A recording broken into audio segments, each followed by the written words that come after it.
Carl and Damon here from Brrraains A Head-Banging Life, gbhblofficial.com for short. Happy Halloween, it's the time of the season, and we wanted to do a They Made What into a movie specific for the season. Now, admittedly, you know, a lot of horror games have been made into movies, so it wasn't that hard to find one.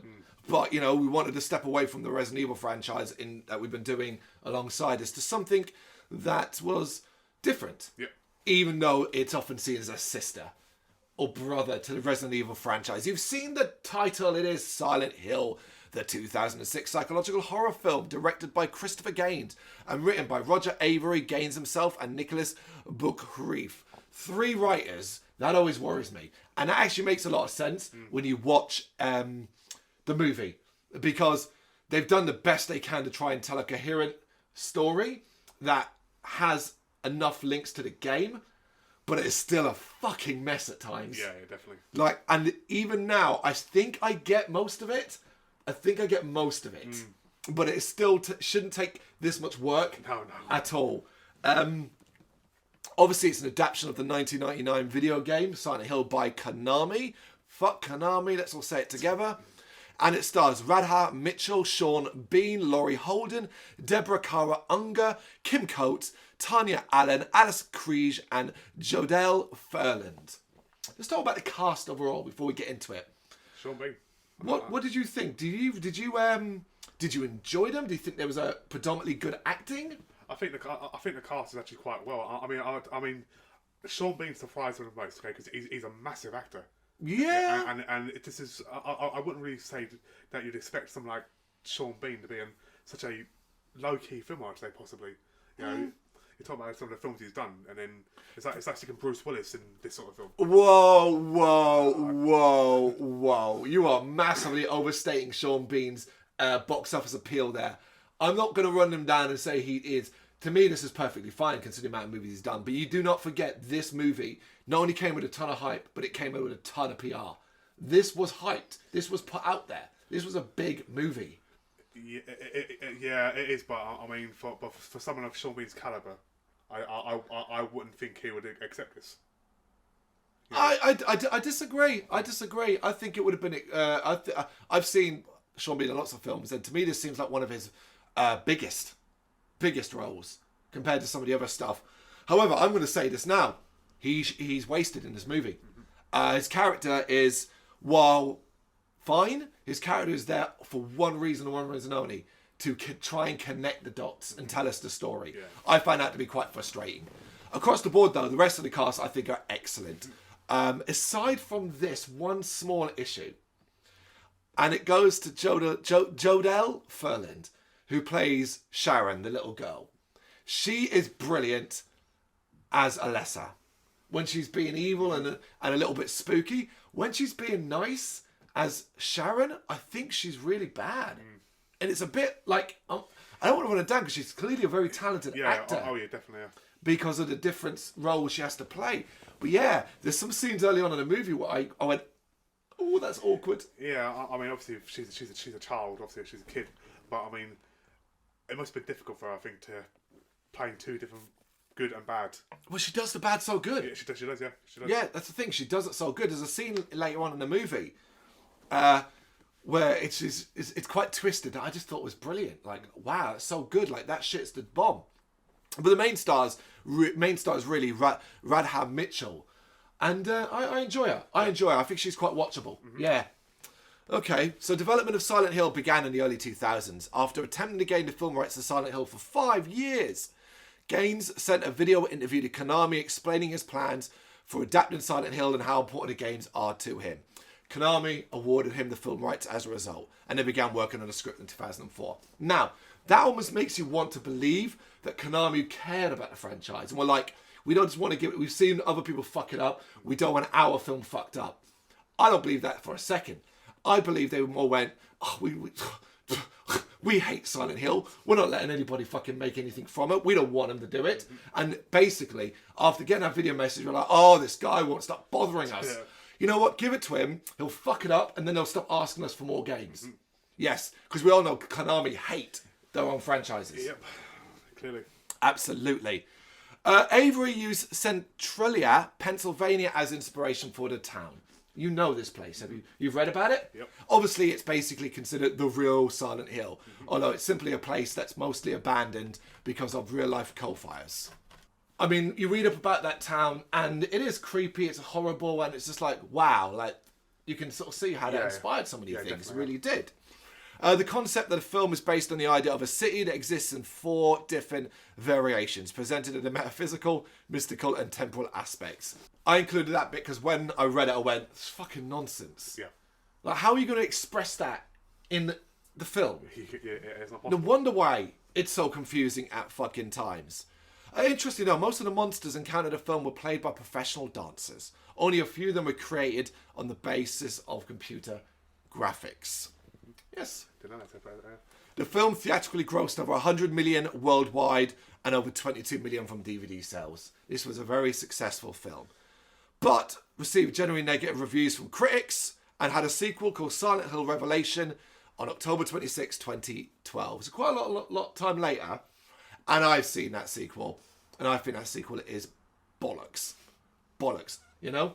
It's almost like Konami themselves were actively involved in it, trying to tank it, you know? But we'll get to that another time. So, should we just say it right now? I really enjoyed this film. Yeah, definitely. For me, we were saying beforehand, I personally think it's one of the best adaptations.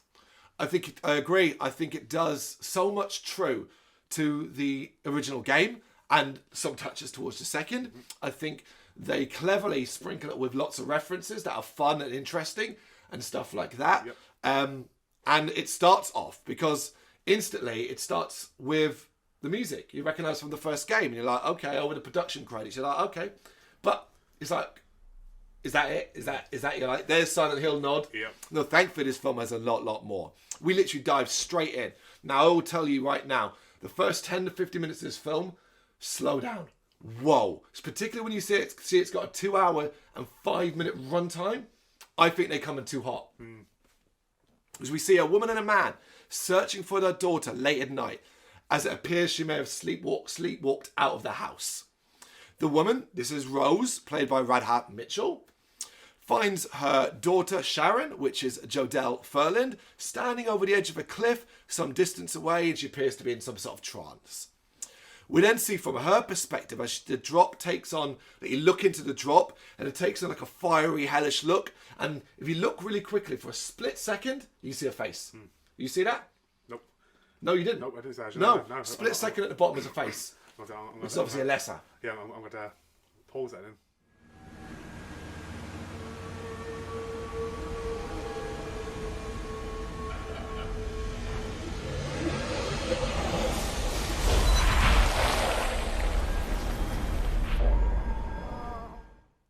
As Sharon goes to fall in, Rose arrives and saves her. The man, Chris, Sean Bean, arrives as Sharon begins to roll around on the floor crying out the name of a place. Silent Hill, Silent Hill. And the couple talk as they comfort Sharon and reveal that apparently this is not a new event. That her sleepwalking and calling out about Silent Hill is a regular thing. A regular thing, yeah, absolutely. And we get the opening logo with, again, familiar music. And I was like, again, cool. And I was excited because I was like, oh, are you going to use a lot of the music that Silent Hill has? Because Silent Hill 1 and 2 and 3 has good music. Yeah, it does, yeah, absolutely. Sometime later, it's day and Rose is checking out Sharon's drawings. Rose tells Sharon that they're going to go to Silent Hill, but Sharon doesn't remember ever talking about the town. Rose then gets a call from her husband, which she ignores. So by doing that, I always like when they do that. It instantly tells you they're not agreeing on something. Yeah. And she doesn't want to talk to him. And she tells Sharon that he's not coming with them, we're going alone. This rushed intro, like I said, this is like 5-6 minutes. Yep. And you're like, whoa. Okay, so we're just going to Silent Hill and all that. Yeah, it's like, calm down. But it ends with them kind of napping in the sun. But Rose is woken by a noisy truck and then they head off. Now, that's basically, call it like an intro. Yeah, like an intro. Yeah. Here's your main characters. Here's the basic plot outline. This is why they're going to Silent Hill. Yep. There is a horrible moment in this though. Like one of those cheesy, awkward scenes. You know what I'm talking about, right? Don't you? The meowing scene. Meow, meow. I was just like, oh, stop. Yeah. It's not cute. It's awkward. Problem is, at that point, we barely know anything about them. The mother-daughter bond is not something I've got yet. Yeah, I haven't invested in it yet. Enough to find that cute. Absolutely. I'm so impressed with you, honey.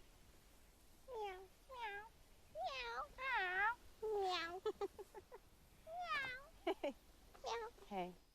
We then see Chris trying to call Rose from his office. He is frustrated when it goes to voicemail again. So he clearly keeps trying. When he gets a really odd scene, right, where he seems to stop, look at his computer, and then starts to sort of flick through an article about Silent Hill. And it's like a news article about Silent Hill being a ghost town because of burning underground coal fires. What's weird about this scene is, we obviously searched that. Mm-hmm. But when he looks at his computer, he looks at like he'd never seen it before. Yeah. Like he had Googled it, then decided to call Rose, and then looked at it afterwards. It's a really odd moment and a bit of a... What did they tell Sean to do there? Let Sean look like you've just discovered this.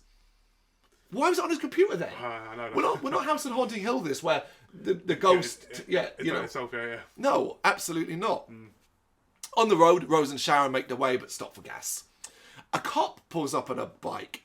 This, I'll tell you now, put it out there, this is Sybil, played by Laurie Holden, who is... I think she's great in this. Yeah, brilliant. Yeah. Like, if you want an actor who I think may have played the game and gone, right, I'm going to do my best to match up to that, I think nails it. Mm-hmm. Nails it. Also, visually, they fucking nail that as well, how she looks. I mean, I'm one of these people who would love to think that everyone who does a movie adaptation, like every actor, they've played the game or they've experienced some sort of form of the game. I would like to think, like, you know, like Sean Bean has maybe watched a couple of videos of it or stuff like, you know. If I'm a creative, I'm a writer, or I'm a director, and I said to my actor, "What do you know of the source material?" Not much. Sweet. Sit. You play the game. You're going to watch the game. Like that kind of, you're going to watch it through, or you're going to play it through if you want in your own time. But if you don't want to play it, cool, here's a video of someone playing it. Yep. That's what you're going to do. Yeah, absolutely. Rose finishes gassing up, and Sharon's asleep in the back seat. She goes to, like, checking her, but then notices her artwork has got suddenly very dark. It's basically creepy kid artwork. Yeah. You know, we've seen that a million times before. Sharon wakes up, and Rose asks about the pictures. Sharon claims she didn't do them, and then gets a little hysterical.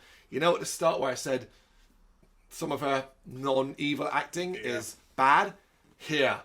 Mommy, I didn't do that. Mommy, why did you... Yeah. Oh, it's pretty fucking bad. Yeah. And I was a bit like, because I'd seen it in a while, I was like, I don't remember, like, her being terrible in this movie. Yeah. Now, thankfully, she's not. But, like, at these early stages, it's a bit like, shit.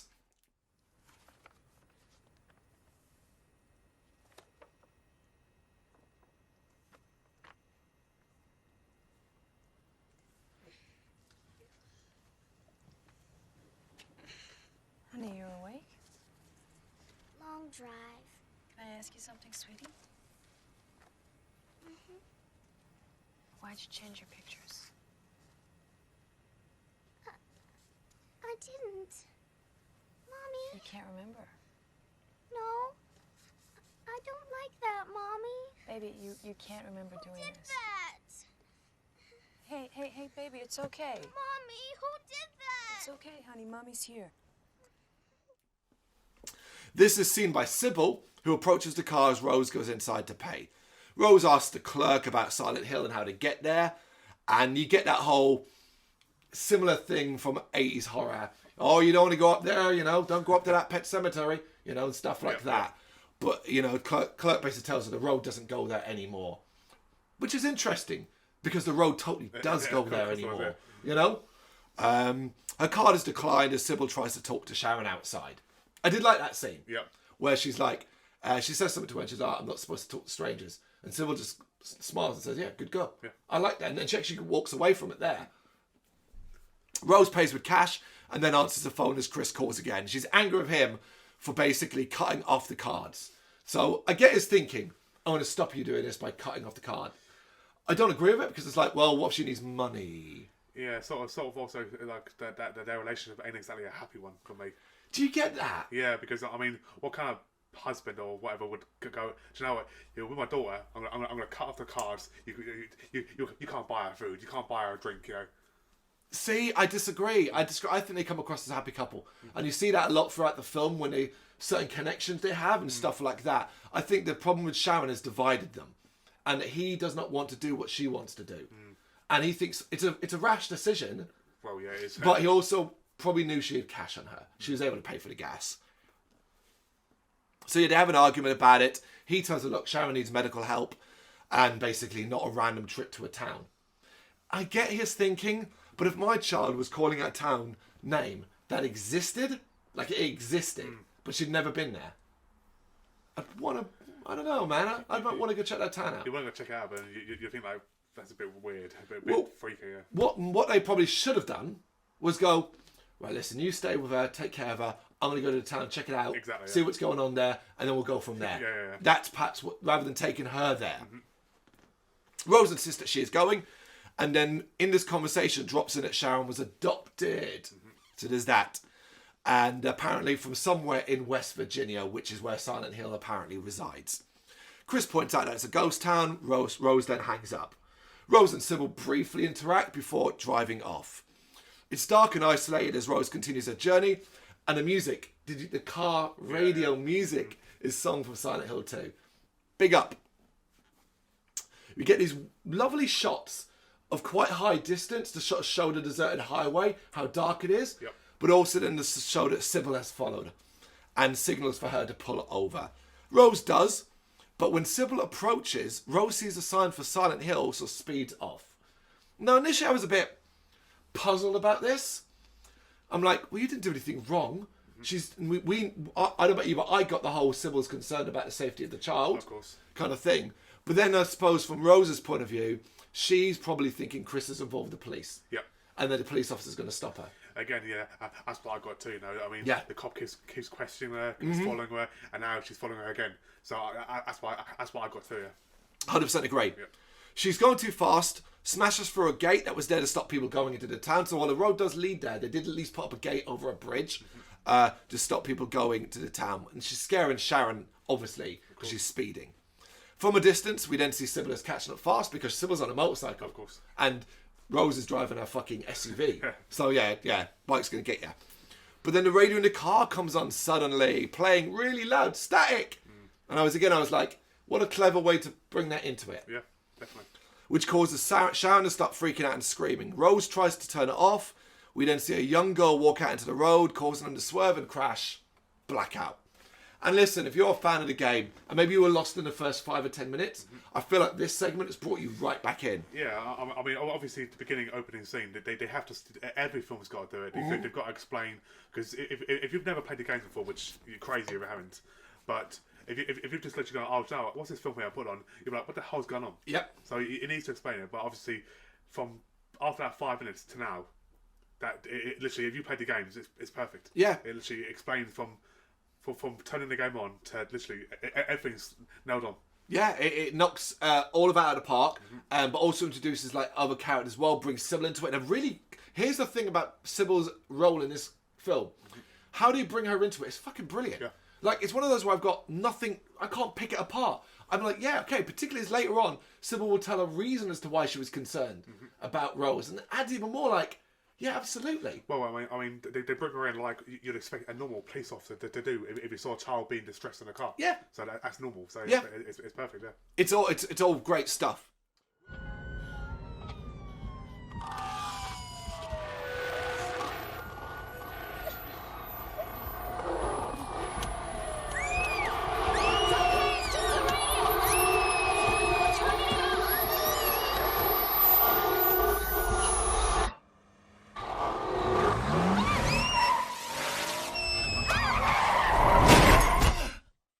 Rose wakes up to find the sky grey.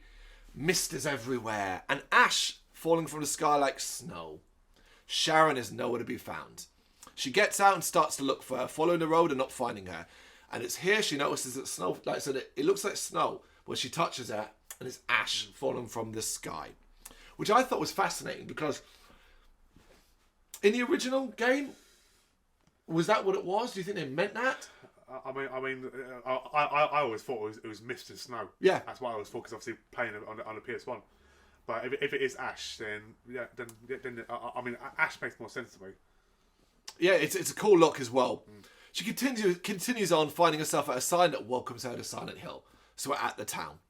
Visibility is very low as she moves into the town, but you clearly can tell it's deserted. And also been deserted from like an older time period based off the shop fronts and just like how it looks in general, like it was abandoned many, many years ago. Yeah, for a long time, yeah. Absolutely. She explores, walking down the street and calling for Sharon. And then, sticking to the game, she thinks she sees her in the distance, so follows. Down an alley, past some garages. How accurate did those shit look? I was like, oh my god, that's like the garages from... Oh, yes. Absolutely brilliant, but Yeah. It's this typical movie. Seriously, if you call your daughter and she doesn't answer back, that ain't your daughter. So. Yeah, if she runs off as well, you'd be a bit like, huh? You know?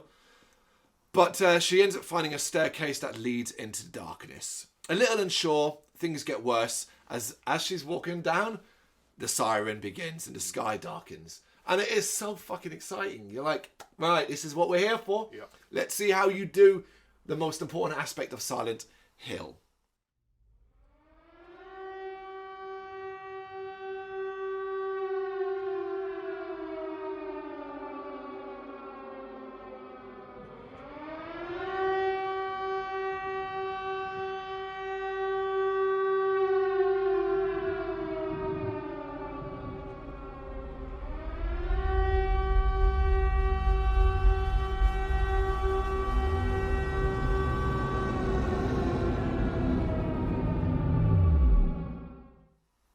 Rose, confused, as it darkens, continues to walk down, because that's where Sharon went. Darkness completely envelops, and Rose uses a lighter to give herself some light. And I was like, okay, all right, well, you know, you're just Harry. You're Harry Mason now. The stairway has changed, decayed, metallic, and she hears Sharon calling her, so continues on. I really like that as well, because you'd be like, is there a reason to continue on? Would you not be like, oh, she wouldn't have come down here, not my daughter, she'd been too scared. Yeah, exactly. By having her make noise or occasionally be spotted, it keeps Rose moving on. Yeah, exactly. Rose continues into what is quite a hellish landscape, stumbling across a gurney with a body bag on it, and it's good to see her react to that. She was like, she's freaked out by that. Yeah, because that shouldn't be there. That's not what you find in an alleyway. Nope. But she's distracted by, again, a possible sight of Sharon. She chases after her, but then comes to the gutted remains of someone attached to a fence. Someone that appears to still be alive as you see his or her eyes moving behind the gas mask. This is a tribute to the original body that Harry finds in it. Except there's things that... This is an early shock moment, I think. Because one of the things you forget about this film that I was reminded while watching it, it is very gory at times. Like, shockingly gory. You're like, whoa, that was violent. And this is a really violent bit of imagery. Yep. Yeah. I mean, I think that obviously the only thing this film for me that doesn't nail on from the games is the fact that the main character is not Sean Bean or is Chris, but it's not Harry. It's mainly his wife is the main character. Where obviously in the game you're Harry, he's the main character. Yes. So, but other than that, yeah. I get what you're saying, but for me, it doesn't make a difference. No, yeah. And I actually think the whole maternal instinct might make more sense to a lot, particularly with a lot of what the plot and the direction it eventually goes in makes more sense, I think. You know? I think, like, Sean Bean's character, Chris, is the stand-in, and don't want to do any spoilers for a sequel, but they will probably double down on that in the sequel about Sean Bean's character, because he is in the sequel. Is he? Yeah. Yeah.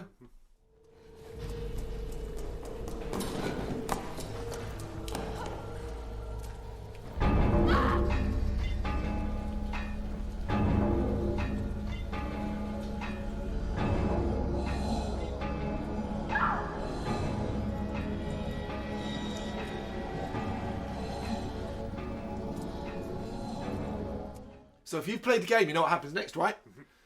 She's going to get swarmed by little creatures that attack her, which is exactly what happens. Now, these are a little bit different to what they are in the things. These remind me more of a combination of the monster creatures with the claws and the hands, but the squeaking ghost children, do you remember them? That don't hurt you, but freak you out in the school.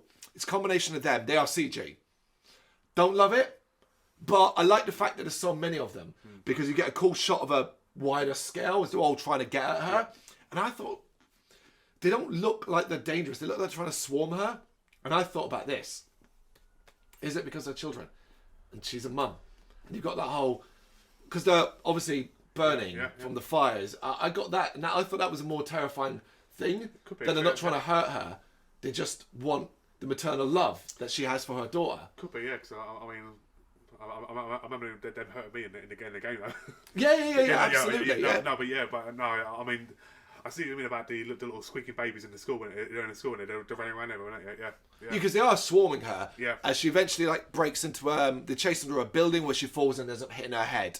And the creatures follow her in, and you do that whole thing where you get the echo as she's like hurt her head, potentially concussed herself. But as they're swarming her, they begin to dissipate, dissolve, and she falls unconscious. Waking up with a start, sometime later to find herself completely alone. The darkness is now gone, and did you hear the song that's playing on the jukebox? Johnny Cash's Ring of Fire. It's a funny, like, if you know the story and you know what's going, it is amusing. Yeah.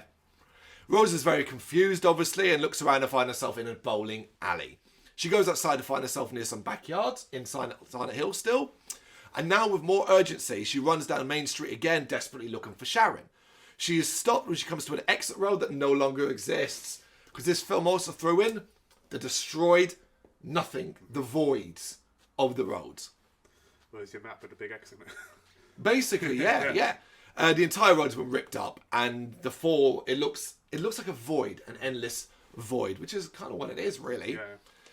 Shida hears a voice behind her and finds a dishevelled woman standing there. Rose asks about Sharon, but the woman says they all lost children and starts to talk about her own daughter who was taken and hurt. She calls the child Alessa. This woman is Dahlia. Deborah Kara Unger plays her. And Dahlia is probably one of the characters from the games that are pretty much changed completely. Yeah. You know?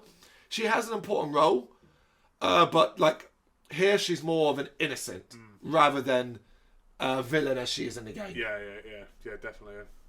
Rose shows Dahlia a picture of Sharon, and Dahlia claims it belongs to her.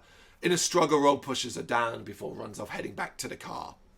Meanwhile, Chris is following Rose's path to Silent Hill and stops at the diner Rose stopped at. He asks the owner about Silent Hill, who tells him it's not possible to get there. Stop saying that when it is. Maybe the truth is the owner's the bad guy. He's the one who's like, oh, it's not possible to get there. And suddenly, oh yeah, they get there. He's like the one enticing him there. Chris offers him money. Chris kind of brings a money clip out, and we kind of cut there, but obviously the guy's gonna, speak for money and tell him where the turn off is. Cool. Rose gets back to the car. You get more music here as well from the games to find one of Sharon's pictures on the floor nearby. Really big fan of this because if you remember the original game, use pictures to tell you where to go at certain points. Inside the car, she finds one that says school on it. That's the only thing I didn't like. Like, having a picture and all that, but this has got school written on it. I'm like, well, that's not even fucking a clue, is it? I know. Like, later on, Alessa will say, you followed my clues. And I was like, shut up! You wrote school and stuff on it. You might as well have written go to school. Yeah, go to school. I'm in the school. Yeah. Rose tries to use her phone and start the car, but the phone just rings and goes through the voicemail with a lot of feedback. The car won't start, but it doesn't matter as Sybil then appears from behind her and holds her at gunpoint. Sybil forces Rose out of the car and arrests her, putting handcuffs on her. Rose obviously tries to get Sybil to listen, but Sybil doesn't really. Tries to call back to base, but gets no response. Sybil apparently crashed a bike and was knocked unconscious, hitting her head. And she basically plans for her and Rose to walk out of Silent Hill to the next town. That's it. Yeah, again, all makes sense. Yeah, exactly. Yeah, so sped off, she's been arrested. Yeah, absolutely. And the little girl's missing, and I don't know what's going on. I can't get through the base. I'm going to take you back to Brrraains as the town. Yep. Yeah. Chris hears the garbled message left by Rose, arrives at the gate that Rose smashed through. So we're at that point for him. The police are already there. The rain is coming down. It's quite rainy. He has to be in the rain a lot in this movie, Sean Bean. And the cop on the gate calls over the man in charge to speak to Chris. Chris is brought to Detective Thomas Gucci. This is Kim Coates. I think he's brilliant. There's a scene later on that I think is really sad involving him. Yep. He tells them that they found Rose's car, but it's empty. And now you must be going, what? Yeah, how? But also, visually, the switch between what Chris's location and Rose's location is so... You know, all right, Rose is in a different dimension. Yeah. A different time period, a different place. You can't have found the car. Also, it's raining where you are, but not where she is. Yep. Of course. So it's like a barrier. Yeah. So yeah, across the barrier in a different area. Wow. We'll get to some theories at the end. Yeah. but yeah. Gucci tells Chris that he also has a missing officer, Sybil, and agrees that the pair will go to Silent Hill to look for them all. Gucci is really, like, nice. He's like, yep, cool. Don't know where they are. We'll go together. Yep, cool. Obviously tells them about being dangerous in Silent Hill. Can't have you got... He says a lot of times, can't have you just wandering around there. Yep. Yeah. Back with Sybil and Rose. Rose is still trying to tell Sybil about what's been going on. And Sybil now reveals why she was so wary of Rose and Sharon. And she tells a story about a man who snatched a young boy at a rest stop and took him into Silent Hill and dropped him down a mine vent a few years ago. And you're like, fuck, man. Yeah. I always got the impression in this film that they all know what Silent Hill is. They all know what goes on there. They got, because I mean, the fact that they've closed it all off, you know, hasn't been like I don't know, blown up and locked down. It's been closed for years. You know, why would they just leave it there? It's like they know there's something going on in that town. You know, sort of like I'm going to reference, buddy, like that older people know what's going on in Derry. No. I think you've got this one completely wrong. I think the reason, well, for starters, you can't just blow a town up. You can't. You can't just do that. You can't just... You leave it to decay and it dies on its own. But because of what happened in Silent Hill, the true story in this film of what happened in Silent Hill, that's what they all keep quiet. The true horror. They don't want that uncovered and brought up because that's what that is. They do not want that to be known because of the evil, and that's it. But I don't know... They don't have it. Because they couldn't have, because Silent Hill is... To me, Silent Hill is purgatory. You've died. But because you haven't accepted it yet, you're here. Which is exactly how it goes at the end. Yeah. But I can see where you're thinking that, because obviously the sort of run-around behaviour. But then if that was the case, you would never step in Silent Hill. True. I mean, it's obviously all theoretical, but if a standard cop just walked into that barrier, what would they see? Would it be the Misty Silent Hill, or to say normal Silent Hill? Yeah. No, they didn't die. Yeah. They didn't die. But yeah, anyway, Sybil and Rose's walk is stopped by the road being completely gone. It's another chasm in it. Royce points out, well, look, I was right. Roads don't just disappear, which is completely understandable. And asks Sybil to take the handcuffs off. But Sybil says, look, no, we're going to go to a radio tower on the other side of Toluca Lake. It's the only reference you're going to get to Toluca Lake, but I liked it being there.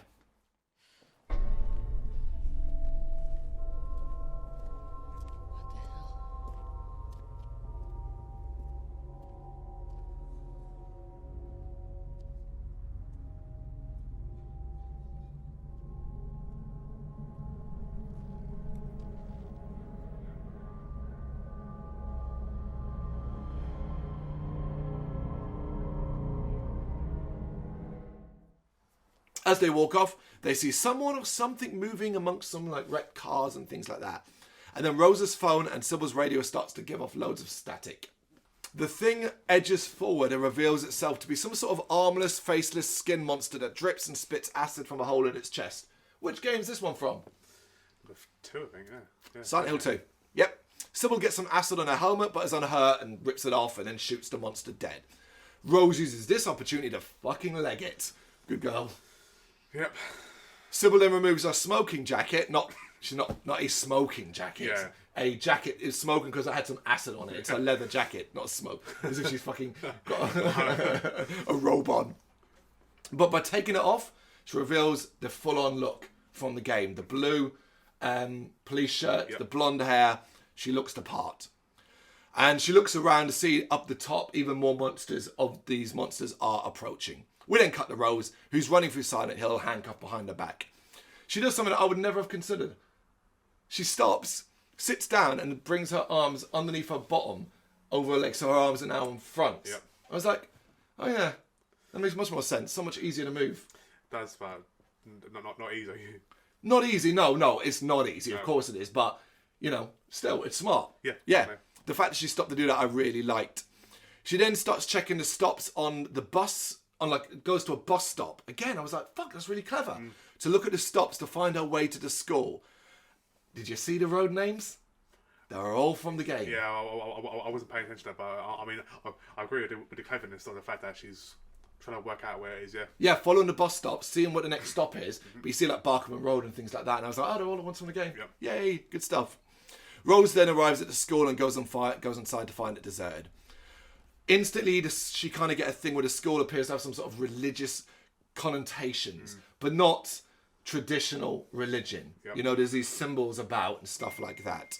Then we get probably one of my favourite and most so fucking cleverly done references as Rose then searches the reception area.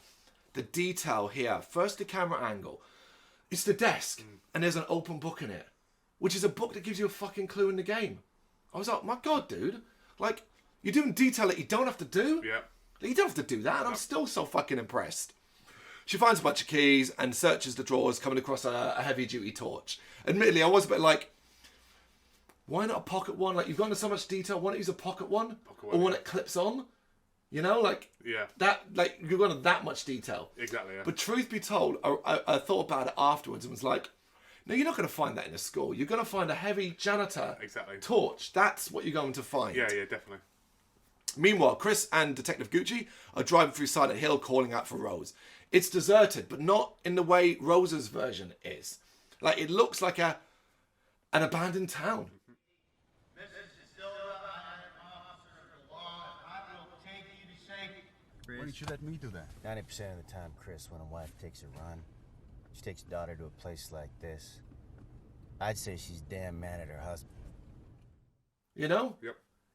And what I like is where they are is where Rose was, the main street. So you're seeing similar shops, and again you're like, okay, there's somewhere different. Yep. Yeah, loved it. Very clever. Gucci reveals he's actually from Silent Hill and tells Chris about the coal fires that wiped out most of the town. He does imply here that some of the people who died in it may have deserved it. And for me, what I got from that was, well, you're a cop, so if you're saying it, it must have been pretty fucking harsh. Yeah, definitely, yeah. As Rose looks around, we're back with her, she hears banging in the distance and follows it, thinking it is Sharon, of course. She then sees a hand, she kind of turns a corner and looks down the stairs and sees a hand holding a canary in a cage coming around the corner. So she freaks out, turns the torch off and tries to hide. We see that as kind of a group of people wearing like armour, almost like diving suits, old-fashioned diving suits with gas masks.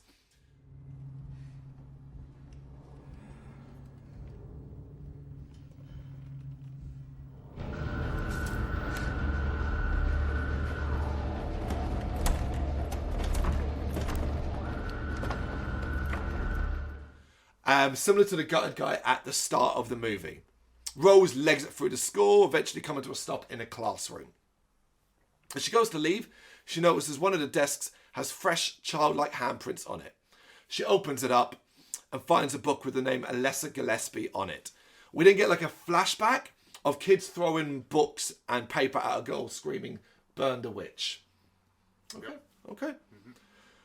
Before Rose can actually follow this thread, though, a sighting of Sharon is seen and she follows her up the stairs.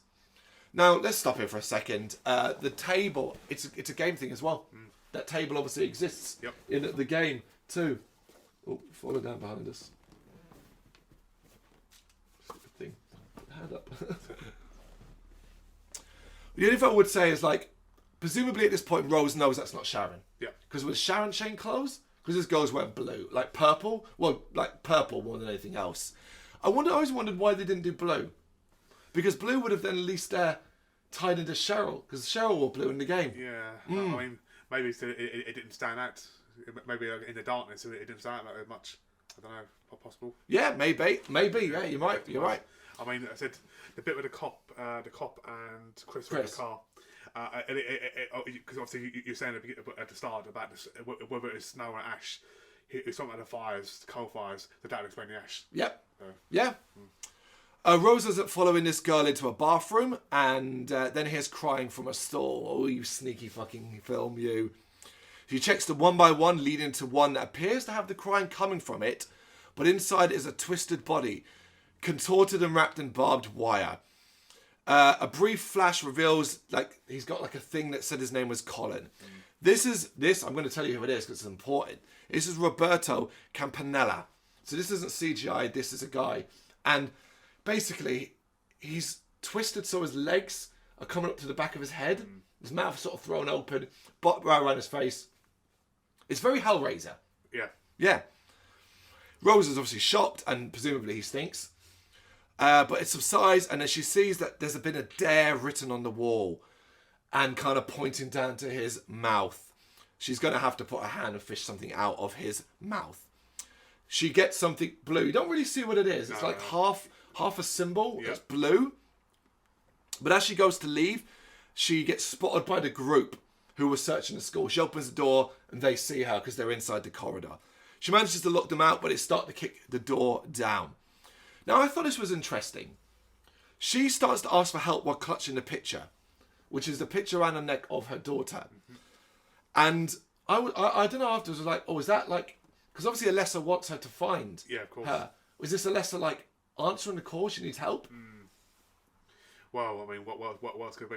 It's got to be, right? It has to be that, yeah. But I do like the visual of the camera going over the roof. Yeah.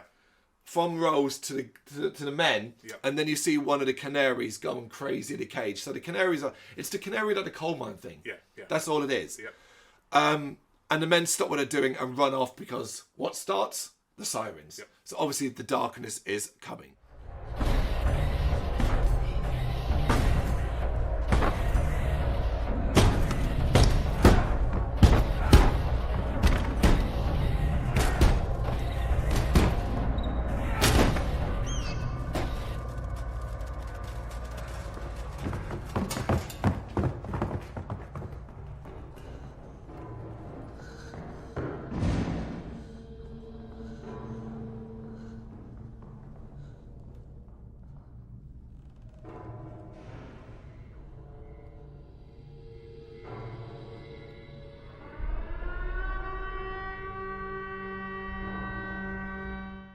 And we get a visual transformation as darkness descends and a hell wall takes over. Everything kind of decays around Rose.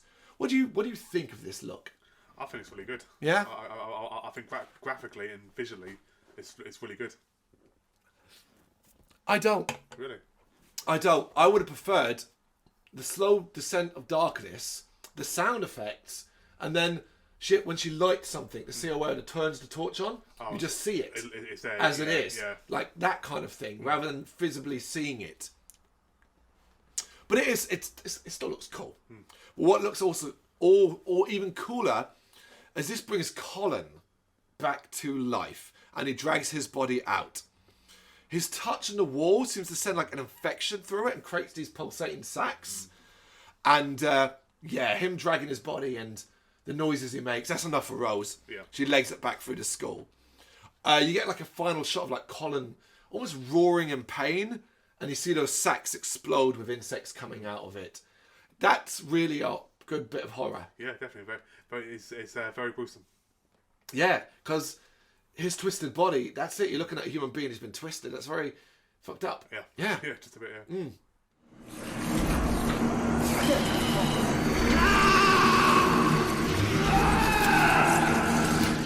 Talking of horror though, as Rose runs through the school, we see some pretty fucked up imagery here. A lot of mutilated bodies hanging from things and stuff like that. Yeah. It's one of the darker sequences where you're like, God, this film isn't for... This is for adult stuff, you know? Yeah, definitely, yeah. She ends up running into a corridor that's overrun by bugs, which are eating the gas mask group alive, so they didn't get out. Nope. They got grabbed by these things. She runs away, finds herself over a pit that looks into a fire. So I love that. I love that's the imagery I love. The grates and the fiery pits below, you know? Because it ties into the coal mine thing, Yep. but also the hell. Hell, yeah.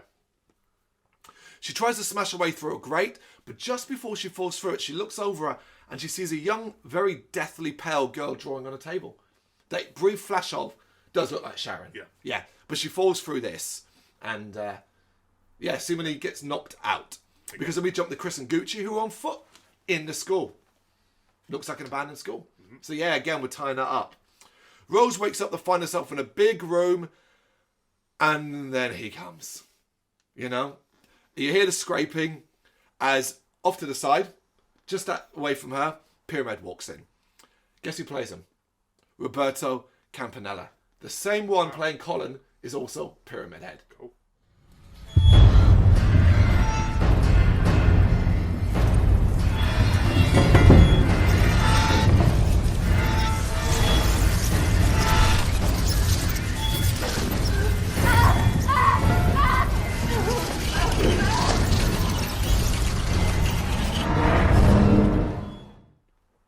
He's also surrounded by hundreds of bugs. They seem to swarm him, sort of staying at his feet and stuff like that.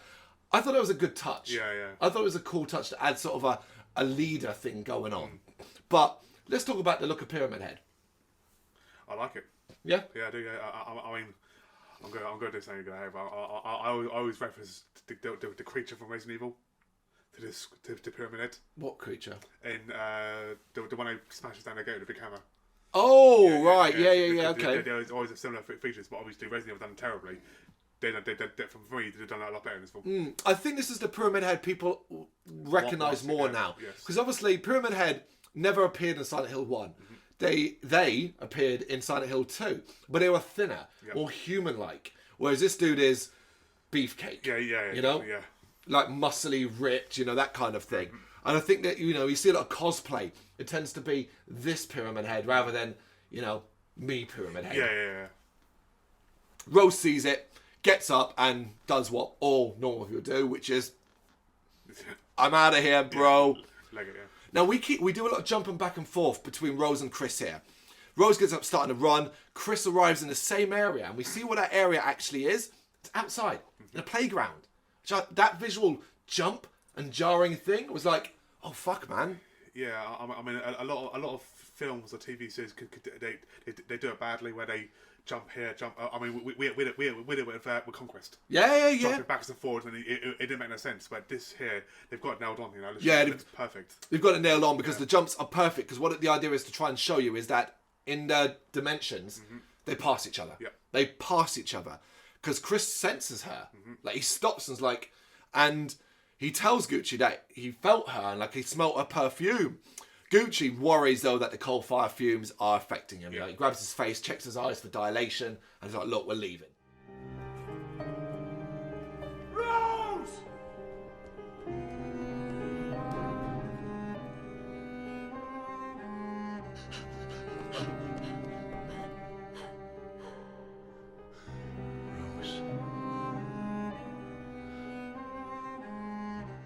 Chris is baffled. He's just like, I felt her, like that kind of thing. Yeah. But he doesn't argue, Like Gucci points him at, she's not here. Yeah. Use your eyes. But it is that sequence of events there is one of my favourite scenes. Yeah. Because I love how everyone reacts to it. It feels so normal. Gucci's reaction about like put the mask back on, put your mask back on, kind of thing. It's good shit. Yeah, definitely. Meanwhile, Rose is having a rough time of it. Like, go to the school was a bad idea. Yeah. And she seems to kind of give up almost, doesn't she? Yes. She kind of just sinks to the floor as the bugs and Pyramid Head approach. But she's saved by Sybil, who drags her into a room. Sybil kind of snaps her out of it, causes her to action, and they're able to bolt the door. And this is one of those rooms where like you've got the fans in the background. It's not very big. It's a very Silent Hill room. Yes, definitely. But I love it because they stop the bugs coming in, and then all you hear is that slow, like everything goes quiet, and you're just hearing that slow scrape. And Rose is like, it's him. And Sybil obviously hasn't seen him. Yeah. It's just like, okay. And then you just get that sword get stabbed through the door. And like, they both have to sort of jump back and dodge him swinging it back and forth. It's a great scene. It is a great scene, Yeah. But his reach is just a little bit off. We cut a hole into it, allowing the bugs to come in, and reaches in to try and remove the iron bar with his big old muscly arm. Sybil shoots him a few times in it. It does seem to hurt him. That's him.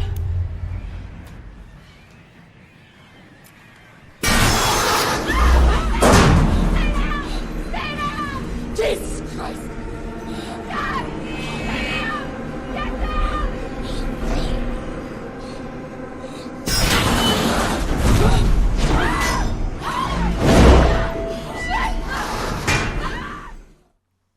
But they're saved by the world changing back.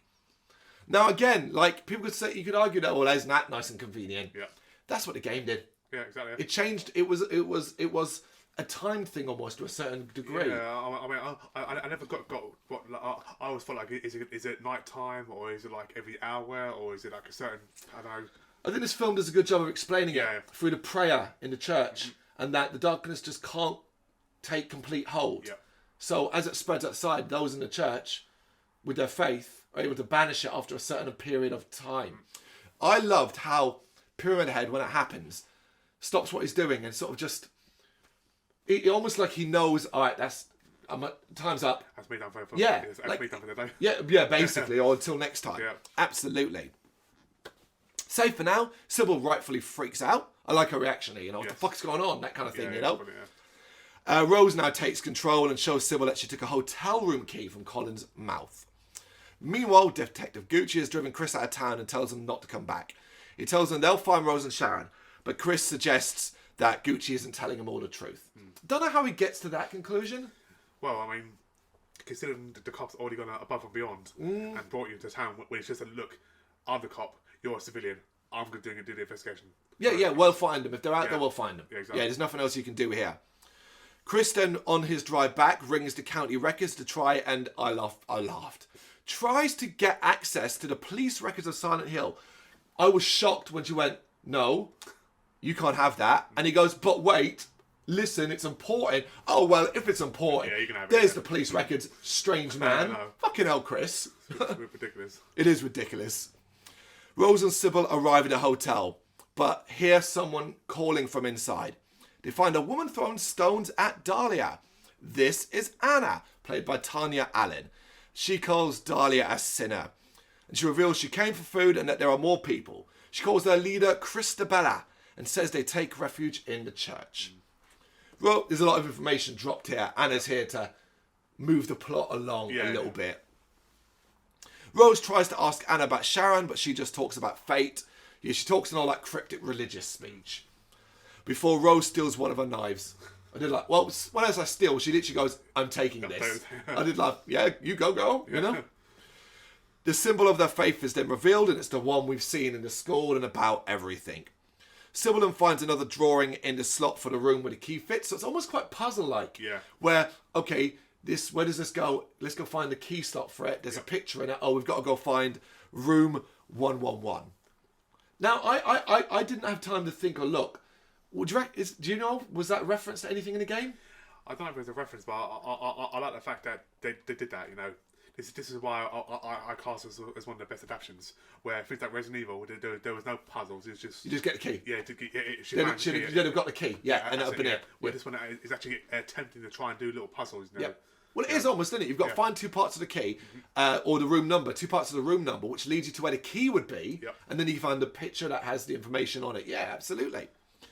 Back to Chris. That night, because we said it at the start and we'll say it now, Chris's role now is simply to fill in the blanks of the story. Yeah. It's the only thing he's here for. I think it sucks.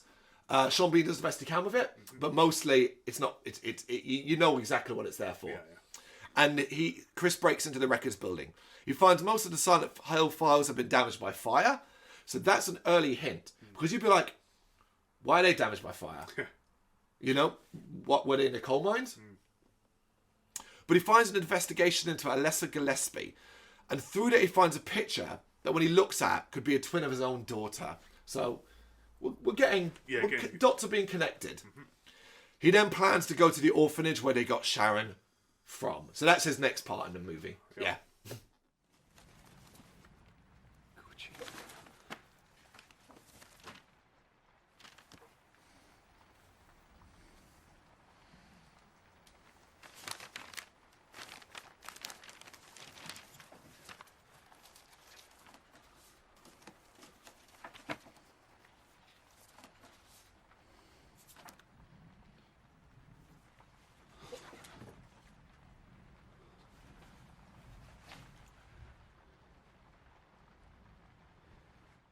Rose, Sybil and Anna head to the room against the latter's advisement. It's weird, she's constantly like, no, we shouldn't go. But then she goes with him anyway. It's one of those things. They find that room 111 doesn't exist. And Anna reveals that the town were witch hunters back in the day. And that kind of leads Rose to a painting of a witch being burnt. And behind that is room 111. So it's hiding. You cut that. She cuts it. Room 111 is in there. Yeah. Inside it looks like a normal room, except it's got a big old hole in the wall, which leads to the building next door. A simple step over and you're in the building next door. And they discover in there was a fire. Very fire damaged. As they look around, Rose catches a glimpse of Sharon or whoever the other girl is and follows a path up into a massive chamber. There's a lot of plot stuff coming here, folks. Yep. Bear with us. In this room, it has a big pit inside and some sort of metal contraption over it. Sort of it's broken, but it looked like it hung over it. Instantly, your mind should be able to go, that looks like something you lie. Like, if you've seen Indiana Jones and the Temple of Doom. Yeah. That's what I got. Yeah. Yeah. Rose then sees the girl she's been following. She's wearing purple, crying on the other side of it. She demands to know who she is, but she gets no answer. She then climbs over the pit to the girl and approaches. The girl turns around and Rose sees that she could be Sharon's twin. And she even says that you could be her twin. She asks if she is like, are you a lesser? As this girl slowly approaches. We get my favourite scene by the actor here.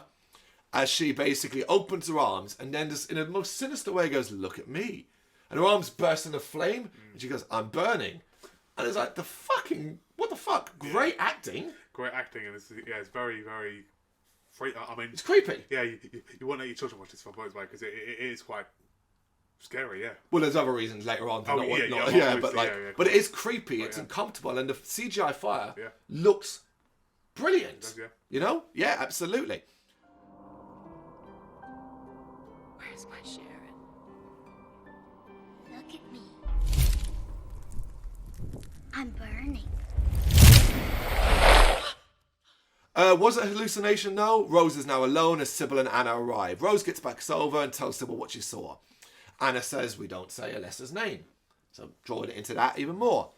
They all focus on the metal contraption over the pit, but birds come bursting out of it, scattering, which makes Anna declare that they have to leave as the darkness is coming. So obviously, birds are a good indicator, which ties into the canary thing. So I'm going with it. They get outside and run towards the church. You kind of see flocks of birds flying towards it as well. The sirens start to go off as they approach the church. Rose stops outside as she recognises the top of the church from one of Sharon's pictures. Don't stop though. No. Sybil gets her moving, thankfully, as they see more people start coming out of the darkness running to the church. Dahlia's on the steps and tries to stop people going in, telling them that they're being deceived and that they're already damned. She's right. Yep. Anna then throws a rock in her face. It is actually a rock to the face as well. I was like, fuck Anna. And Rose stops her, stops to help Dahlia, telling her she saw Alessa. Rose is trying to find the link between Sharon and Alessa as darkness descends and the transformation begins. They all then start to make a run for the church, but Anna, seemingly with a bloodthirst, wants to throw more rocks, waits, and Pyramid Head rises behind her. Now again, this ties into the whole Alessa thing, because obviously she set Pyramid Head on Anna for throwing rocks at her mother. Yep, definitely. Which made sense. So she's grabbed by Pyramid Head, who then, I mean, you're talking about moments like I said where you're just like, what the fuck? He first rips her clothes off, then her skin off, and then throws the bloody skin mess at the door of the church as it closes on Rose and Sybil, who then get splashed with the blood inside. And you're like, well, that wasn't necessarily dark. Like, Proper gory, yeah. yeah, it's not even, because when he first sort of does the twisting the skin off, I don't think it looks great. But then he throws the bloody mess and it's that wet splash on the door. You're like, ugh. You see, going back to the scene when she has a flashback in the school of the rocks being thrown, do you think that maybe that Anna was like a bully to her mother Possibly. at the time in the school? And it's sort of like repeating, like history repeating itself sort of thing. No, she would have been bullying Alessa, wouldn't she? Yeah, I suppose Anna's quite young, so it could very well have been the case, yeah.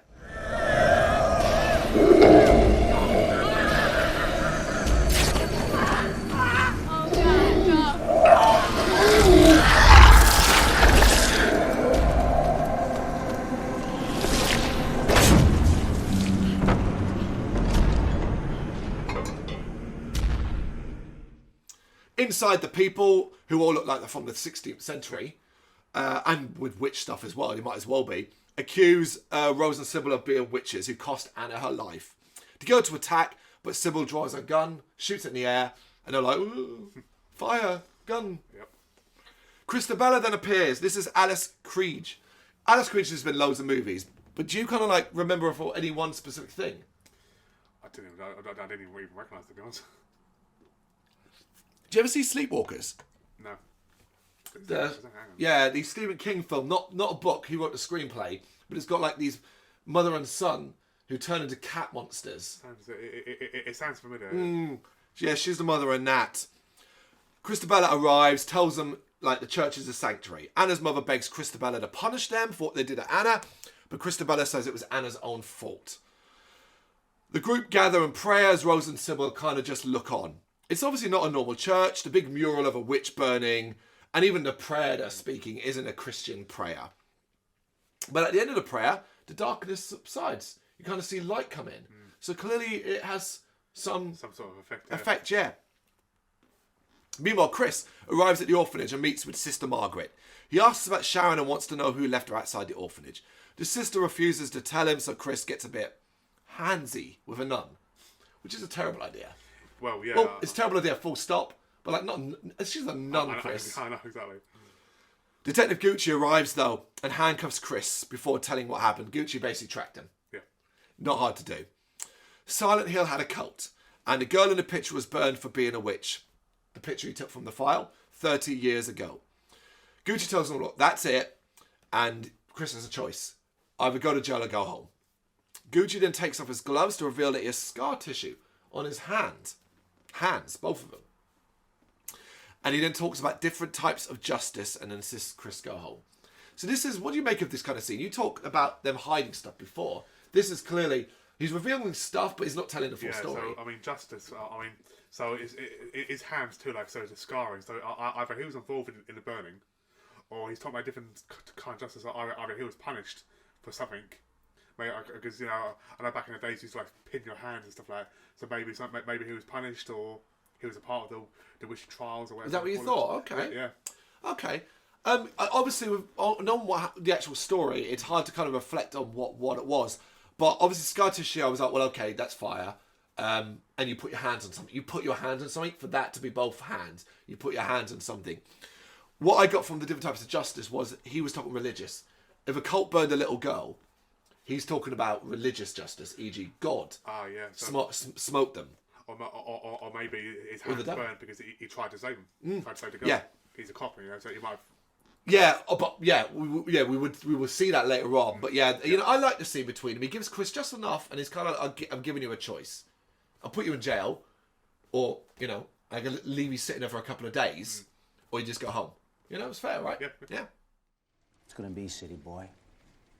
I can put you in jail, or you can go home. And that's your definition of justice, huh? Many different forms of justice, Chris. So you've got man's, God's, and even the devil's. Back in the church, Christabella's talking with Rose and Sybil. She wants to know how they got here and if they are people of faith. Christabella is all right to watch. She's a good actress. Really, really good actor. Really, really good. But a lot of our conversation is faith stuff and all that. You know, I've seen these characters loads. Said it. Yep. And I'm not, you know, not in love with it. No. Christabella tells Rose that only the demon knows where she is and nobody has ever returned from the core of where the darkness is. She also says they won't stop her if she wishes to go seek the demon out. And I was going, okay, she's been really agreeable. Yeah. You know, you're waiting for the one to turn because it's established. You can put two and two together at this point. Chris, Gucci, they're talking about cults. Yep. What does this look like? Fucking cult. Yeah. So you kind of put the two and two together. So you're kind of waiting for something to reveal itself. As they get ready to go, Christabella picks up Rose's drop necklace. Christabella and the group then lead Rose and Sybil to the hospital. So we're going to that place. Inside, they stop at the lobby and Christabella points out the room where the darkness lies on the map. I did have to laugh a bit. We'll be like, so the evil is mappable? Okay.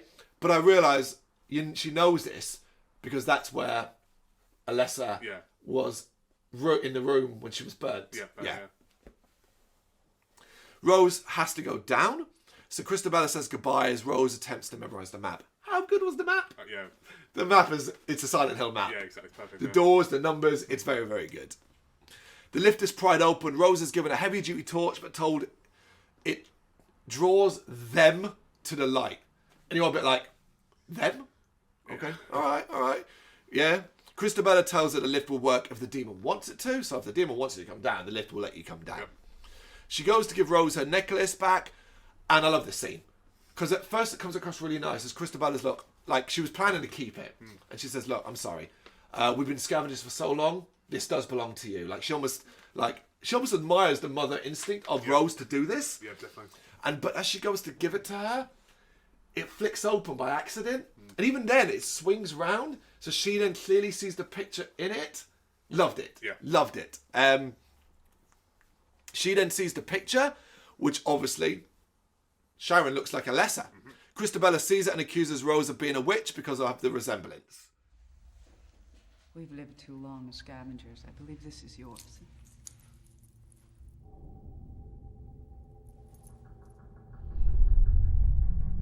Witch! Her child's the likeness of a lesser. Her child's the next vessel. Stop her! Don't let the witches go down! Sybil fights off the group as Rose gets in the lift. Sybil then sends the lift down, holding off the group at gunpoint. But she's out of ammo, and the group attack her as Rose sort of descends at speed. A lot of information in this scene, but I quite like a lot of this. I love the build-up. I love that here they kind of drop in what you'll find out in a bit, that Dahlia and Christabella are sisters. Yep. And there's a hint. Earlier, Dahlia points in a certain way. And then Christabella points in the same way. And it's when they do fingers like that. Dahlia does it early in, and then Christabella does it. And I was like, oh, okay, they've both got the same finger point. Yeah, interesting. Or at least they're part of the same cult. Well, yeah, true. I did quite like Sybil's heroics. I particularly like that. I like the last shot of it where she grabs the thing and she just yanks it out. Yep. Don't know why she even bothered to pull the trigger. They were keeping back because she thought she was armed. Exactly. Use it to your advantage, but she pulls the trigger, revealing that she scares Christabella. Christabella kind of thinks she's going to get shot. Yep. You know, but they do beat the shit out of Sybil. Yeah. And I thought they killed her originally. That's what I thought too. Because Christabella, they battered her, and Christabella nods, and then the camera pans up as they keep beating her, and you're thinking, okay, they've killed her, they just don't want you to see her being beaten to a pulp. Yeah. I don't really get that. Rose descends, and at the bottom, the lift doors open, and we basically get a fast-paced Rose making her way through dark underbelly hospital.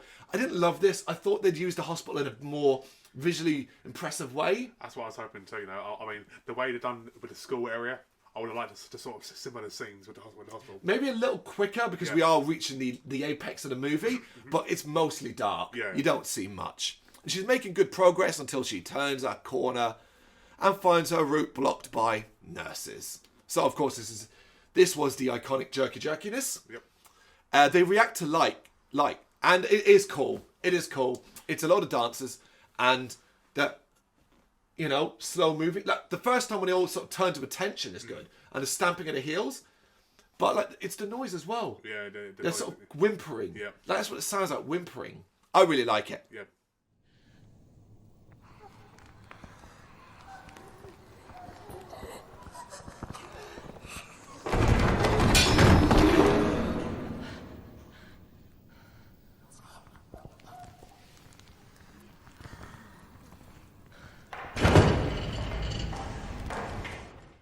Rose quickly establishes that it's the light, so she turns it off and waits till they stop moving and slowly begins to make her way through them without trying to disturb them.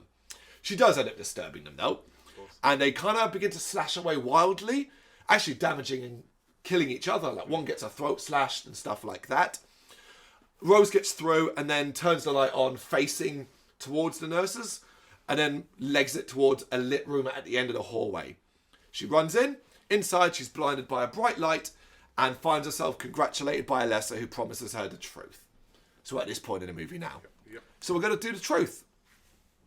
Alessa was a good child, treated badly by other kids, who were encouraged by their parents, who disliked her because she was born out of wedlock.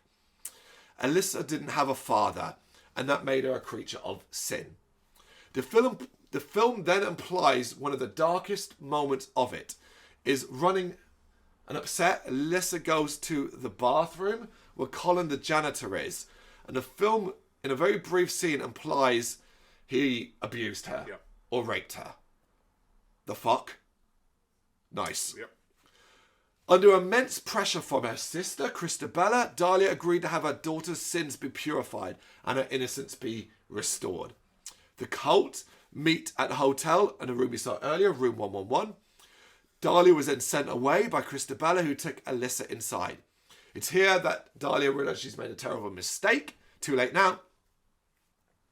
And we then see that the cult's idea of fighting evil was to burn Alyssa slowly over a bed of coals on the metal contraption we saw earlier. So I think this is particularly horrific because it's slow. Yep. This isn't like witch burning. This is you're roasting over coals. And we get these flashes where you see her burnt body, blackened. You're like, fuck, I forgot how dark this film is. Gruesome, yeah. But it broke on one side, and then on its return swing, it hit the coal pit, knocked it over, and caused a fire that killed many people in there. Yep.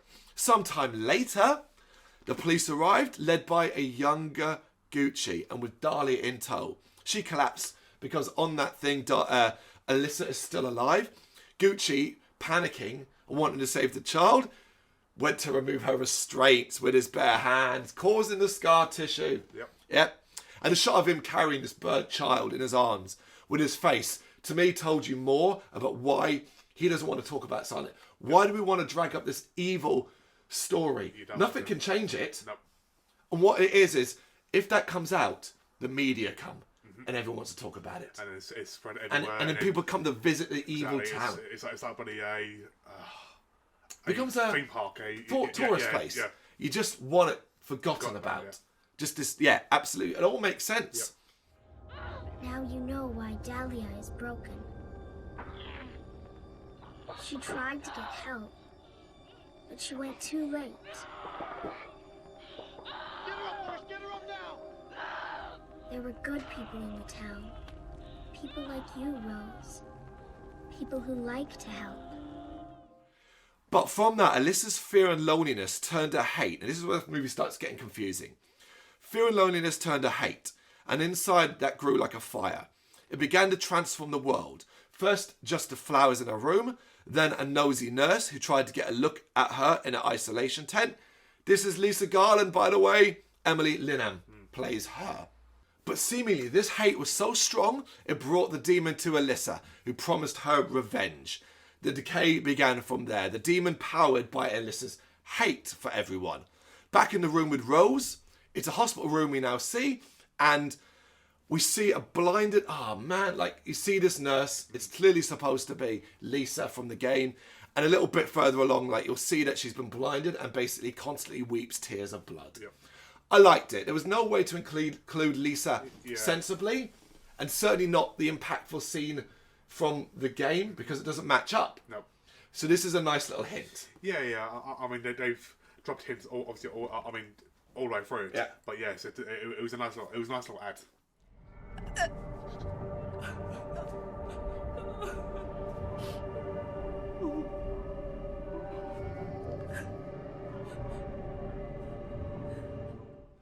Before we move on, what do you make of the whole story, the demon story, about Alyssa's hate, the demon being attracted to it, promising her revenge? You know, I mean, it's going way off track, but I'm a big fan of a TV show called Supernatural. Mm-hmm. And literally, this story is basically the same thing. Demons come to make deals. We'll give you this power if you give us your soul or whatever. So it actually fits perfectly for me, you know, because as a ghost, she gets angry. She gets more and more angry, and it turns to basically crazy, really. Yeah.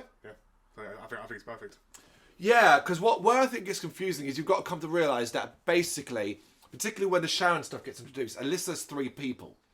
You got the evil side, which is the demonic personification. Mm-hmm. You've got the good side, which is Sharon, and you've got Alyssa herself, the burned and scarred figure in the bed. That all kind of matches up to the game as well. Yep. It does. It is confusing because where it gets into is but you get confused because the little evil girl is Alyssa as well, and you're like, I now choose to see that as the demon. Yeah, demon. Yeah. And that's what it is. And the demon, or cares for Alyssa, wants to revenge, but has its own goals as well. The whole decay, evil spreading, stuff like that, that's why I think you start getting like, well, how does that work? Yeah. How does that work in the real world, you know? Rose ends up looking in like the oxygen tent is still there to see a heavily scarred Alyssa. Laurie Avers plays that version of her. The demon form of Alyssa then arrives and tells Rose that Sharon was the good part of Alyssa, and they sent her away to be safe until time was right for Alyssa to be whole again. See? That's confusing. Yeah, that doesn't make any sense at all. It does if you look at the ending as this. Yeah. And I'm going to jump to the ending now by saying that the demon's part of this was it would get out of Silent Hill. They would finish Alyssa's work, be able to piggyback in Sharon out. Yeah. It's hard. I know it is. They want to end this dream and all that reside in it. So basically, there it implies that this is just a dream of Alyssa's now, the heavily scarred one, the people inside, because she never got to take the revenge on them. So that says to me, these are the last people who died in the fire, who haven't accepted they died in the fire, but their faith has kept them safe, living in limbo. Right? Right? Yep, definitely. I got that. Revenge is to be completed, and Rose agrees to help smuggle Alyssa inside the church, literally. Because once inside, Rose is going to reveal the truth of their existence and basically shake their faith. Shake a faith, you might be able to punch in. Yep. That's what it is. Again, makes sense. We then see Christabella's group arriving at Dahlia's, where Sharon has been hiding out. What?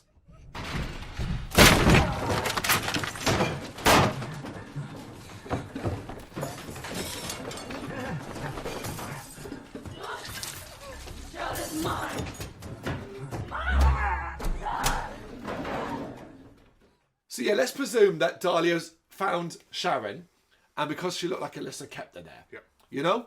But then why was like Dahlia out in the streets earlier? Yeah, it doesn't make any sense unless she's just trying to throw people off. It's a bit just like, okay, we needed Sharon to be grabbed. There we go. Yeah. Meanwhile, Chris is literally driven over the state line. Gucci tells Chris not to come back, but Chris says he will be back. In the church now, we're rushing to the end, because I think as well the end is a bit rushed. Yeah. Oh yeah. A pyre is being made. I mean, you're going to die of smoke inhalation. You know, there's no roof to this. There's a roof to this thing, but there you go. Sybil and Sharon are basically being attached to ladders and are to be held over this pyre to burn. So a makeshift version of the whole coal burning stuff. And fuck me, is this dark? And you don't really see this coming. No. As the pyre is lit and Sybil is lowered over it, and we visually see her smoulder, her skin blister, and burn and die. And you're like, what the fuck, Phil? Yeah, very, very horrible, yeah. It's really horrible.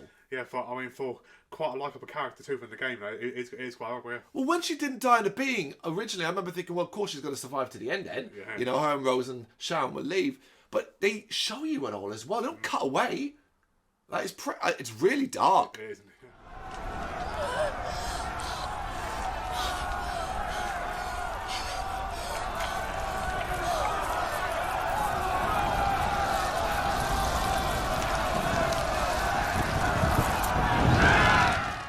Rose arrives too late to save her, but she does arrive in time to stop Sharon being killed. Rose then approaches Christabella through the angry and violent crowd. Some of them try and attack her, but she constantly just pushes them away. They're not used to defiance, so that's quite good. She tells them that they're already dead and in purgatory because they refuse to accept their fate. It does begin to work, and you can kind of see some of them react to that. Maybe it kind of rings true to their situation. Shaken enough to allow Alyssa to emerge when Christabella stabs Rose in the chest.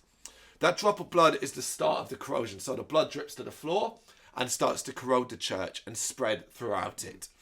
The darkness takes over, and when the cult gets them going, Rose starts to puke out the rest of the corruption out of her mouth. It spreads further, opening up a big old pit to hell.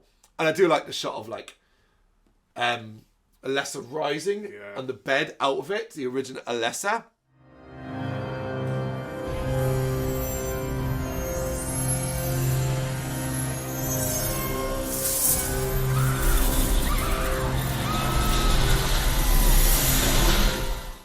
That is cool. Rose's wound appears to heal, which instantly, for me personally, gave away the ending. I was like, well, that not right. Yeah. And I was like, oh, that's not right at all. And she gets up the face Christabella. Listen, if you don't like blood, you're not going to like the end of this, because this is a fucking massacre. A barbed wire massacre. There's a lot of people being killed here. Yep. Picked up by barbed wire. It just goes insane. It is visually impressive. Yeah. It is visually fucking impressive. But probably the one that you're going to remember is what happened to Christabella. Christabella gets torn in half by barbed wire. So, look, the film makes sure it implies something, but it makes sure to spell it out. Yeah. So Christabella's held up by her arms in a very religious way by barbed wire. Then several barbed wire tendrils snake up her dress. Before that, she says these words. She prays to for her innocence to stay. And I was like, oh God, don't say that. Yeah. We then sort of see the barbed wires go up her dress, her robe, and then start to erupt out her stomach before she gets ripped in two. It's pretty obvious where those barbed wires went. Yes. Yes. It is horrible. It is horrible, but I mean, they're already dead, so. Still, they don't know they're dead. Oh, yeah, well, kind of.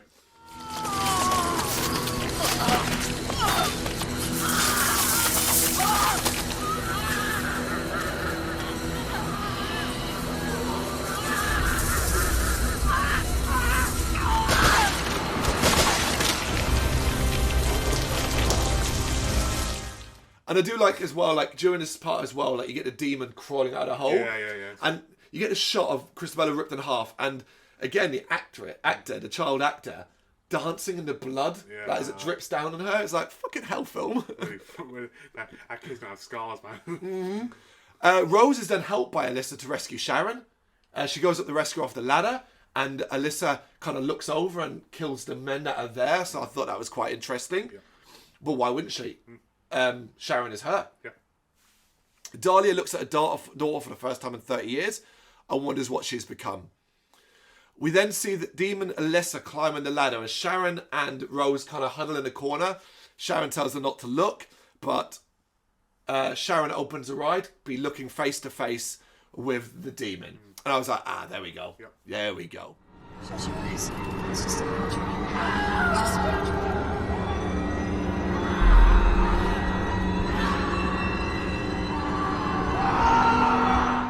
Because sometime later the slaughter is over and the church is quiet. There's a lot of blood and guts. You see a shot as well of her walking through chunks of blood and gore. So, okay. But we do briefly see, if you look, the camera pans past Sharon and she's got black eyes. Her eyes are black. Demon, innit? Yeah, demon, yeah. Inside her now. Well, you reunited. Yeah, exactly, yeah.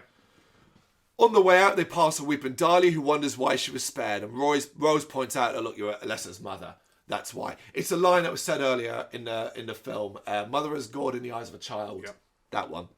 Rose and Sharon are able to get to leave and get back to the car, but something is clearly not right. They're still in a foggy and ash-covered world.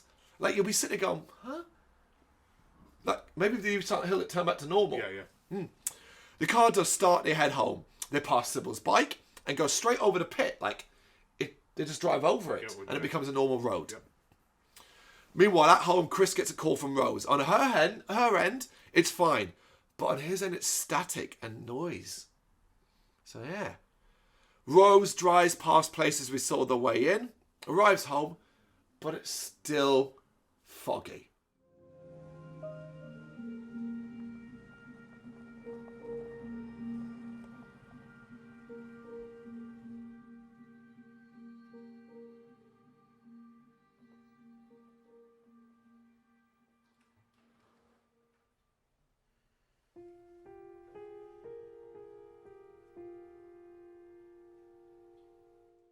Similar to the school part, we then get double action between Chris and Rose's part here. Inside, Rose and Sharon find it empty and cold, but we see Chris asleep on the couch in a much brighter environment. And you're like, oh, they're not in the same place. How are they not in the same place? Rose seems to realise this as they approach the couch he is on. He's not on their world, though. We then see the couch is empty. And we see Sharon walk away like to her bedroom, whatever. Chris wakes up as though he felt the presence of Rose. He goes to look outside. It's raining. There's no sign of the car. And that's it. And I was like, fuck, that's depressing. Because what does it mean? They died. They died, yeah. They died. Probably died the moment she crashed the car. Which is how she survived a stab wound, how she was able to get through these situations. She was in Silent Hill and hadn't accepted her death then. Yep. The same as Sybil. Sybil died too in a crash. Yep. And likely, so did Sharon. Yeah, exactly. So, I have to unfortunately do this. I'm going to do it. So if you don't want to hear this, I'm about to spoil an important part for the next movie. How? Because you're thinking, well, how the fuck does that work as a sequel? Sharon will just be in bed. Chris will find her in bed. So presumably the demon can move through dimensions. So move back to the normal dimension, leave Rose behind. And he never find out what happened to Rose. But his daughter was just back. I mean you've seen it, films. She grows up, well, she's a teenager in it. Does she explain? Well, I'm giving you a brief outline for it, because that's what you get kind of where she's gone to the bedroom. I'll have to watch it, yeah. But leaves Rose in purgatory. And clearly, you could argue when she sits down on the couch, Rose knows. She's quiet. She lets Alyssa / Sharon walk off. You don't notice that? Yeah. Like, she knows. So it's likely that's a point where she maybe moves on because she's accepted her fate. I can buy that. Yeah. I'll buy that. It's either way. It's not very clear. I will say that it's not very clear. You have to take a lot of leaps in judgment and ideas because the film doesn't do a brilliant job of ever really explaining. And I know you'd be like, well, the game doesn't do a great job of doing that. It's like, yeah, I know. That's still not a positive thing. No. It's like you kind of want to be a bit more cut and dry. I love stuff being left up to interpretation. And through many watches of this film, I think I've got a good grasp of it. But I still have to do too much. This means this means this means that, you know? And I don't want to do that much of it. When I say again, if you've never played the games and you watch the film for the first time, you can be thinking, what kind of ending is that? I think what a shit ending that is. I agree. In fact, I reckon you'll be completely unsatisfied by a lot of the film. I think this is one of those where you really need to have an understanding, and maybe even an understanding of the later games. Because let's be honest, Silent Hill 2 does a better job of explaining how Silent Hill is unique to each. Yes, each person, yeah. And what you're going through and what issues you've got, I think. Which is funny, really, because this film focuses predominantly, almost completely on the first game, which was much more abstract. But that aside, Messi's story, it's a really strong movie. Yeah. It is. And it's a really, easily one of the best video game adaptions. Yeah, I mean, like I said, they drop so many hints and so many memories and like maps and names. Oh, the references are wonderful. The references are perfect. You know, every film has a flaw. You know, there's loads in this, even the best films have flaws. All right, well, let's do some then. Let's start with some of the what's some of the moments where you kind of really don't like. So early on, obviously early on, Sharon, the actor's good acting. You know, the freak out by the car, I thought was pretty terrible. I think the beginning's rushed. I think the ending's rushed. I mean, for me, the one thing that I don't like is Sybil's death. Because. Again, I might be wrong, but I'm pretty sure she survives the game. I'm sure she survives the game. Yeah. Yes, exactly. In the best ending, her and Harry find the baby. Because it's like, obviously like 3 or 4 different endings in it. Because obviously she's in the circus, isn't she? Yeah. Yeah. So you save her. So provided you get the liquid and splash it on her. Of course, yeah. Now I would have preferred her to survive, but obviously she didn't. Sorry, I say survive. Obviously she died anyway, but. At least minutes to the end. No, I know what you mean. in regards to that. And I actually agree with you. I think it's one of those dumb things where they think it's shocking, or like it's not what people wanted. And you know what it reminds me of? Jurassic Park 3. Do you remember the first time you watched Jurassic Park 3? And you're like, oh, Sam Neill's character isn't with Ellie. Oh, what? yeah. And you're like, and you're almost like, but why not? People like them as a couple. Why would you take that away? Yeah. And it's the same with like Sybil. Just kill her from the beating. Yeah, exactly. I had accepted then, you know, but you went for this weird shock value thing. Yeah, I mean, it could look on two ways. Either kill her from the beating, or she suddenly just I don't know after Rose arrives in time. Yeah, exactly. Yeah. Or after everyone's been ripped apart by the barbed wire, as they're walking out of the church or whatever, she's there. Yep. She crawls in as I know. Yeah, maybe. Yeah, maybe. Maybe. Well, what about some of the best moments then? A lot of mine are going to revolve around shots and approaches. Pyramid Head's entry point into it is brilliantly done. It's wickedly shot. I think the world and how they use CG to create the world and how they use and shoot it in the darkness, but giving you enough, creates so much atmosphere. I can't knock any of that. I think the only time it doesn't work as well is when you kind of get stuck in buildings for too long. So like when we're in the church, we're there way too long at times, you know, that kind of thing. The hotel, that's not got much going on, you know. But like the school aspect, well, the entire school sequence is strong. Yeah, it's brilliant. It's strong. I like the bit where they move from like one building to the other building. You know, the hole in the wall. Yeah, like, it does a wicked shot, doesn't it? It's not like there's like a dimension. They're moving from one dimension to another dimension. Yeah. You know, so because I don't know, it's like a black. I'm gonna say like a black hole, basically a black hole. Well, it kind of happens in the original, doesn't it? Harry goes through in the antique shop. Yeah. Goes through a hole, walks through, and then the torch, the altar goes on fire, and he disappears. So yeah, right. Yeah, I didn't really pay attention to that. Well, anything else? I mean, we talked about the cast at the start of it.